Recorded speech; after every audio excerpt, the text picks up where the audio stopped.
Guys, I get it from my grandma. I'm 41 years old. I am so brave for being online and just talking into a camera, daring to show my face, talking about anything, but especially like when I post about skincare, I think I'm a brave woman. This is brave.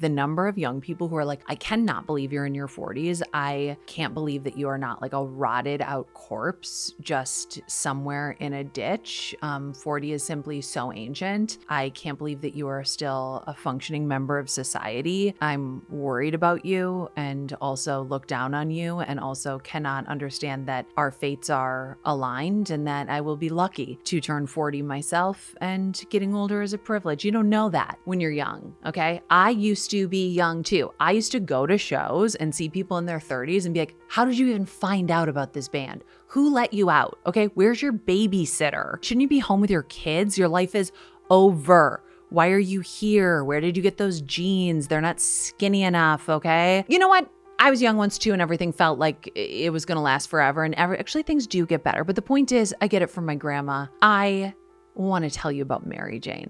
Don't make a joke. This is my grandmother, okay? Don't make the joke that you want to make. Also, the joke is outdated.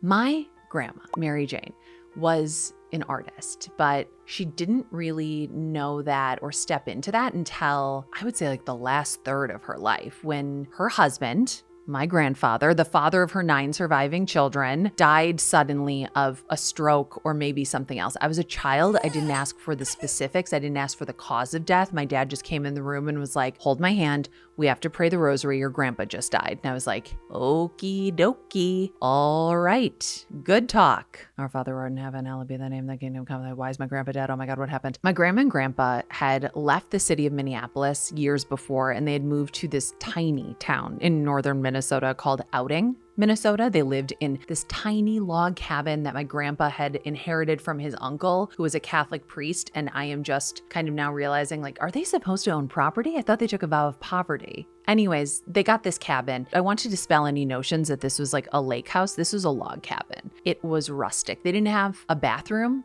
They carved out a basement that you could only access through the outside, and in there, oh no, they had a toilet. Are you sure about that? Okay, yeah, they had a bathroom, but there wasn't like a shower. The shower was in the basement. It was like a little tin stall in a cold basement that just, you knew there were centipedes there. I didn't want to go in there. They would like bathe in the lake with organic soap and shampoo that was like safe for that. They just lived up there. They lived up there even in the winter during like nightmarish winters, things that feel like I'm making them up. If I tell you it was -20 Fahrenheit, that doesn't sound real. It's real. Okay, it's real and it's really bad. That's cold. All right. Imagine snow piling up to your roof line, so you're barricaded inside of it. Imagine temperatures like the one I just said, which does not feel real. I assumed after my grandpa died that my grandma was going to move back down to the city, that she would want to be near her children and her 28 grandchildren, a number that also sounds like I'm making it up, but I'm not. That's how many grandkids she had. I assumed wrong. Grandma did not return to the city. Grandma stayed up north. She stayed in that little cabin with the quarter bath and that little tin shower stall in the basement, and she loved it. She spent her summers taking care of this big garden that fed us every time we visited. She sent us back home to the city with jars of applesauce that we treasured like they were gold. She taught us how to throw clay, how to make pinch pots, how to fire and glaze these little treasures.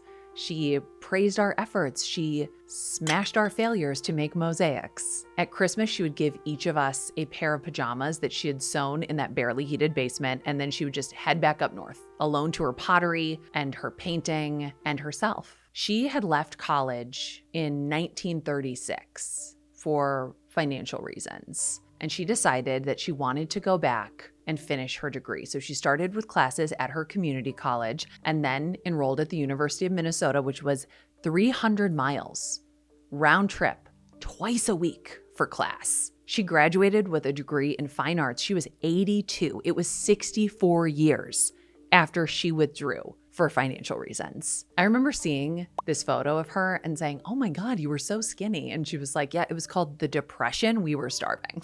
Anyway, she went through some stuff. It was not too late for her. Even at 82, she was not too old. And I don't want to create fan fiction out of my grandma's life. I don't know if the decades that she spent raising children, she was also pining for the life she might have had if she had had the option of finishing her education before becoming an octogenarian. I don't know that I am living her wildest dream out here hunched over a keyboard, like, working, while my husband, who's a stay-at-home parent like she was, tends to and feeds our children and pays our bills on time. What I know is that 14 years after she's died, my family still uses the aprons that she sewed when we cook. Aprons that were a business that she started on Etsy, again, in her 80s. My children and I still eat from the bowls that she made that I ate from when I was a kid. And I know that artists don't exist in a vacuum. They exist in response to their environment. My grandma was an artist when she was sewing a homecoming dress for my mother, her oldest daughter. She was an artist when she was walking beside me through her garden, teaching me to tell the weeds from the seedlings. She was an artist when she boiled down summer raspberries into winter jam. My grandmother's art and her life as an artist wasn't a spontaneous super bloom in a fallow field. This was another bud opening its petals. She was always an artist, and maybe you are too, or maybe you are something else, but either way, it is not too late and you are not too old. I'm Nora. Monday through Friday, you can find me on It's Going to Be Okay. It's a little daily podcast that we make to put a little bit of okay in your day and to give you the opposite of a doom scroll. We'll link that in the show description. And I think that's it. I got to get better at and that's the thing that I say at the end. But I don't have that. I just have me.